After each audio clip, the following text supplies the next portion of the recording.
amigas y amigos.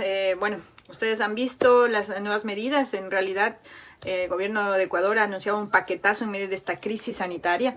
Ya lo habíamos dicho, se está metiendo la mano en el bolsillo del pueblo ecuatoriano. Lenín Moreno anuncia estas medidas para enfrentar la crisis sanitaria y ahora el ministro de Economía ya anunció algunos detalles de lo que confirman en realidad el paquetazo en medio de la pandemia. Antes de comenzar quiero decirle quién es Richard Martínez, ministro de Economía del gobierno de Lenín Moreno. Pues él fue titular del Comité Empresarial Ecuatoriano, presidente de la Federación Nacional de Cámaras y de Industrias del Ecuador y de la Cámara de Industrias y de Producción. Es decir, representa a los más ricos en el Ecuador. La palabra de Martínez es la palabra de los grandes empresarios. A ellos sirve, es su empleado, es su vocero. El Ministerio de Economía se ha transformado, se ha convertido en la vocería de los empresarios y cámaras de producción. Guarden este otro nombre también, Alberto Ferró Ponce, viceministro de Economía, que tuvo una cena con los tenedores de la deuda. Ahí está el amarre. Es poseedor además de empresas en paraísos fiscales. Esta es la clase de gente que nos gobierna. Lenín Moreno, Richard Martínez, su viceministro pagaron 325 millones de bonos sin importar la crisis. ¿Por qué no declarar la moratoria de la deuda? Otros países ya lo han hecho. ¿Cuáles son los nombres de los tenedores? ¿Por qué tanto afán en pagar? El gobierno dice que no tiene plata, que no tiene recursos. No es que no tengan, es que no quieren salvar a la población.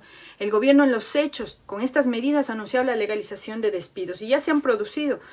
Tenemos Confiteca, farmacéuticas, despidos masivos hoy en Quito, en Edesa. Señores, que si no estoy mal, es parte del grupo El Juri que tuvo millonarias ganancias con Correa y con Moreno. En las afueras de esta empresa los trabajadores se manifestaron reclamando su derecho al trabajo, a su vida. Después de las medidas anunciadas por el ministro Martínez, inmediato les llega un correo a los trabajadores a medianoche. ¿Para qué? Para despedirlos. Esta es una de las pruebas, lo tienen todo planeado. Gobierno en contubernio con los grandes empresarios están pasando por encima los derechos de los trabajadores. Esto es miserable. Martínez anunció que para evitar despidos se podrán acordar nuevos salarios y nuevas jornadas.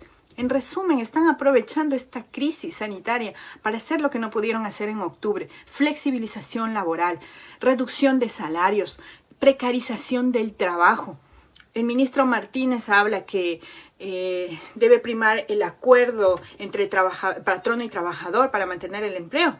Les recuerdo que se debe proteger a los trabajadores, el Estado debe protegerlos, no hay acuerdo, hay derechos, no hay acuerdo porque hay una relación de poder entre trabajador y empleado y el Estado debe garantizar los derechos de la parte más desprotegida que es el trabajador. Las grandes empresas ahora chantajean a sus empleados para obligarlos a renunciar o mediante despidos intempestivos. El trabajador ecuatoriano está en indefensión. Anuncia el gobierno que, en otra medida, que 8 notables, seguramente sus amigos, estarán a cargo del dinero recaudado. ¿Para qué? Para que se lo rifen como hicieron con el dinero del terremoto. Ya se están frotando las manos. Corrupción a la vista, ecuatorianos. No solo es ilegal, es inconstitucional lo que están haciendo. Es malvado. El gobierno de Lenín está golpeando a la mayoría de la población. Nos están asaltando e imponiendo un paquetazo en plena pandemia. Esto es imperdonable y criminal. ¿Quieren plata? Cobren a las 500 empresas deudoras del SRI 1.500 millones de dólares. Moratoria de la deuda. Con la moratoria sacamos 12.000 millones. Esos recursos pueden ayudar para salud, alimentación, para el 60% de los ecuatorianos que viven del trabajo informal, que viven al día. A ellos hay que salvar y sostener.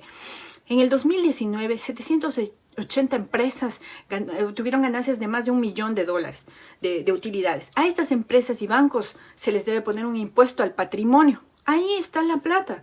Ahora, resulta que las donaciones de la banca la van a hacer pasar como crédito tributario. En el fondo es pura propaganda. No se coman el cuento, ecuatorianos. No hay banquero solidario.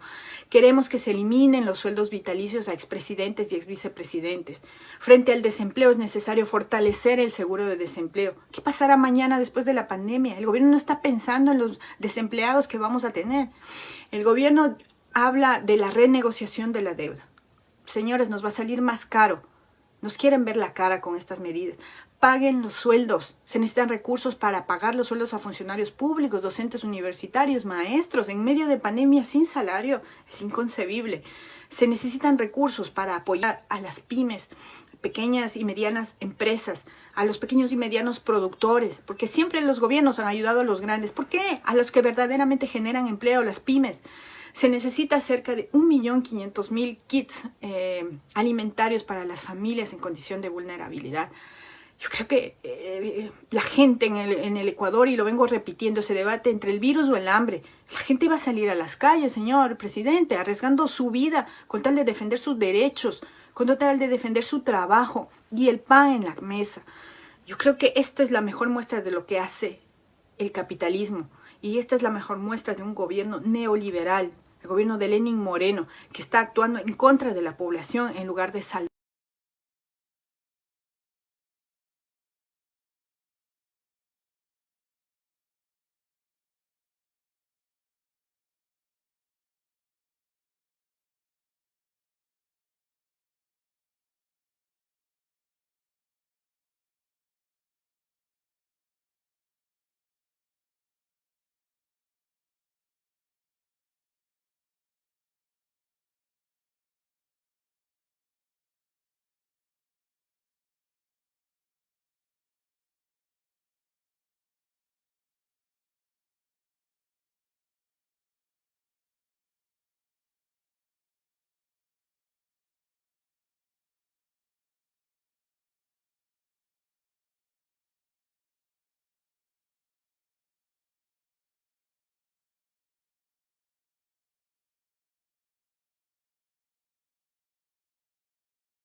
Y del mundo, comandante general Luis Altamirano, cuéntele a todo el ejército, oficiales y tropa, en qué viene trabajando a puerta cerrada mientras estamos en cuarentena.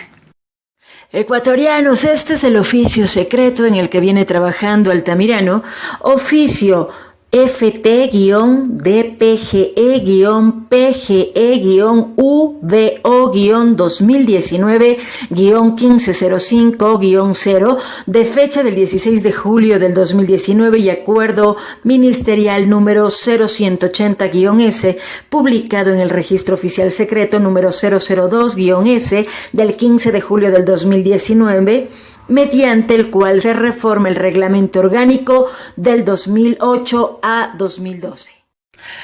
Todos se preguntarán de qué se trata este acuerdo que lo vienen trabajando desde el mes de julio del 2019. Este acuerdo ministerial reservado es para reducir el ejército. Desde agosto del 2020 se van a aplicar estas vacantes orgánicas. ¿Qué son estas vacantes orgánicas, En el mes de julio, por ley, van a salir las listas de quienes ascienden en agosto. Van a ascender desde subtenientes hasta coroneles, un total de 593 militares. Y desde soldados a suboficiales primeros, 2.830 militares. La suma de los dos es de 3.423 militares. En el documento reservado de Altamirano no ascienden más de 800 personas, entre oficiales y tropa. Cogerá como pretexto que estamos en emergencia mundial por el COVID-19 y les dirá que por esta razón no pueden ascender. Esta reforma orgánica aplica a oficiales y a tropa hasta el puesto de teniente coronel y salen de la institución para siempre. Así de desleal, comandante general Altamirano. Agradezca que le doy el título de comandante, porque el de señor te queda enorme, te queda grande. El gobierno viene despidiendo gente en el servicio público en los diferentes ministerios y reduciendo personal. Ahora, a través de este mecanismo de vacantes, el comandante de las Fuerzas Armadas, a través de una resolución hecha en secreto, quiere reducir vacantes y eliminar aproximadamente a 800 personas, entre tropa y oficiales, en los ascensos que corresponden para este año. Van a dejar en el desempleo a cientos de familias militares, es decir, con excusa de vacantes, habrá miles de personas que se les obligará a retirarse de sus carreras sin ningún amparo, sin ninguna seguridad social, después de cumplir todos los requisitos. En manera de persecución, esto lo vienen haciendo en la Policía Nacional. Así se les paga. Están a los que están en segunda línea en este instante, resguardando a todos los ecuatorianos por el COVID-19, ¿de verdad? Estas son las obras de Lenín Moreno y Otto Sonnenhosner y el ministro Jarrín, que lo tiene muy claro y sabe que esto está sucediendo. Que están aprovechando la cuarentena y nuestra vulnerabilidad para destruirnos a todos los ecuatorianos, civiles y militares. Que estén bien.